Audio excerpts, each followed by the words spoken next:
Selamat pagi semuanya. Perkenalkan, nama saya Januaria CO, NPM 12180017, Program Studi Agribisnis, Fakultas Pertanian, Universitas Timur. Di sini, saya akan membahas mengenai perdagangan internasional menurut teori Rybczynski. Teorema Rybczynski dikembangkan pada tahun 1955 oleh ekonomi Inggris kelahiran Polandia yang bernama Tadeusz Rybczynski. Menurut teorema ini, pada harga barang yang relatif konstan, peningkatan jumlah suatu faktor akan meningkatkan output sektor yang menggunakan faktor tersebut secara intensif dan penurunan absolut output sektor lain. Hubungan antara jumlah faktor dengan output.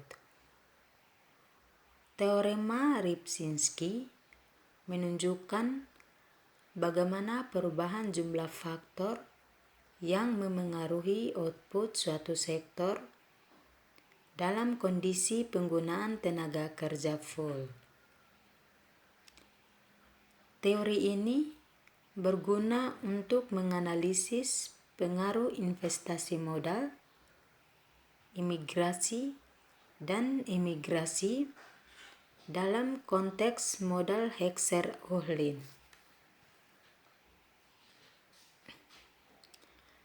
Dalam konteks model Hexer-Ohlin, perdagangan terbuka antar negara berarti perubahan persediaan faktor relatif antar negara yang dapat mengarah kepada perubahan kuantitas dan jenis output antar negara tersebut yang mengarah ke kesetaraan harga input.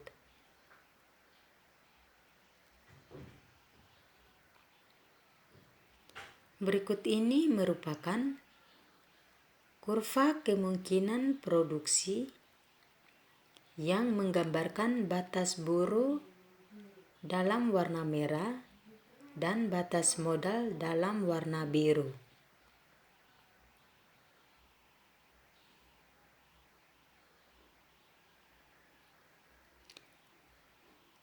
Pada kurva di atas, anggaplah di kurva kemungkinan produksi terjadi pada titik A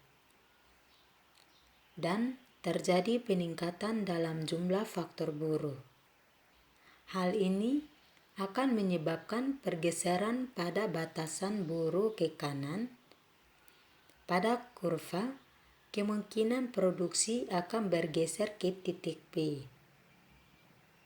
Produksi barang berupa baju yang menggunakan faktor buruh secara intensif akan naik dari C1 ke C2, sedangkan produksi barang berupa mobil yang menggunakan modal secara intensif akan menurunkan dari S1 ke S2.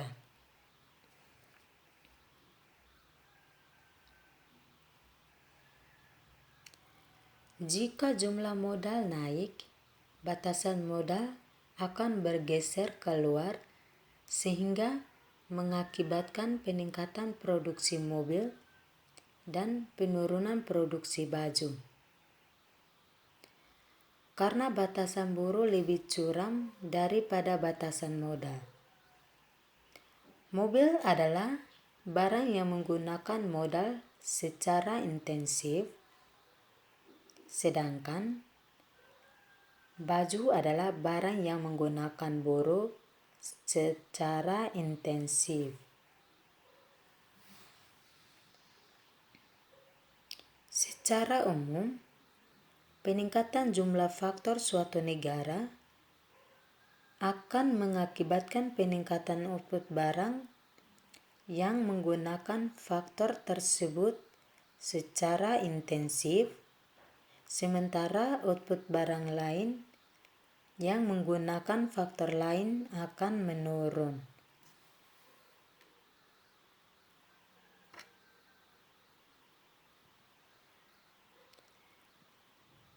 Teori Ripsinski dalam dunia perdagangan meliputi dua jenis barang.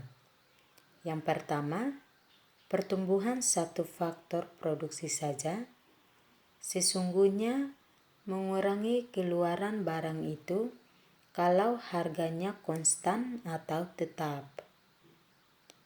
Yang kedua, kemerosotan diakibatkan karena akumulasi keterampilan dan modal untuk melayani kebutuhannya akan perdagangan dengan negara lain.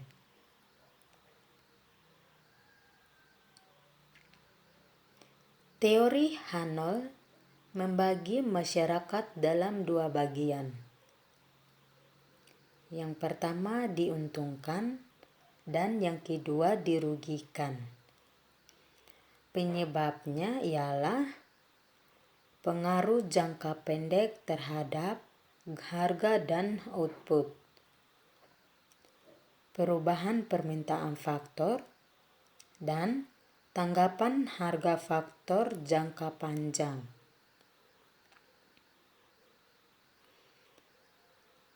Spesialisasi berkaitan dengan peningkatan produktivitas, akumulasi faktor-faktor produksi, dan menghapuskan hambatan-hambatan perdagangan.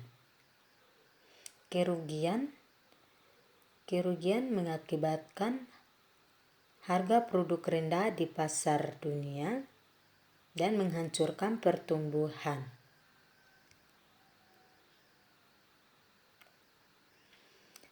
Penyebab terjadinya pertumbuhan dapat merugikan. Pertumbuhan negara semata-mata untuk tujuan ekspor. Suatu ekspektasi akibat pemenuhan pemerintah luar negeri yang meningkat dapat menurunkan harga dalam jumlah yang besar. Ketika mengalami kemerosotan dalam memperoleh keuntungan, tidak diimbangi dengan kemampuan untuk menyediakan barang yang lebih banyak.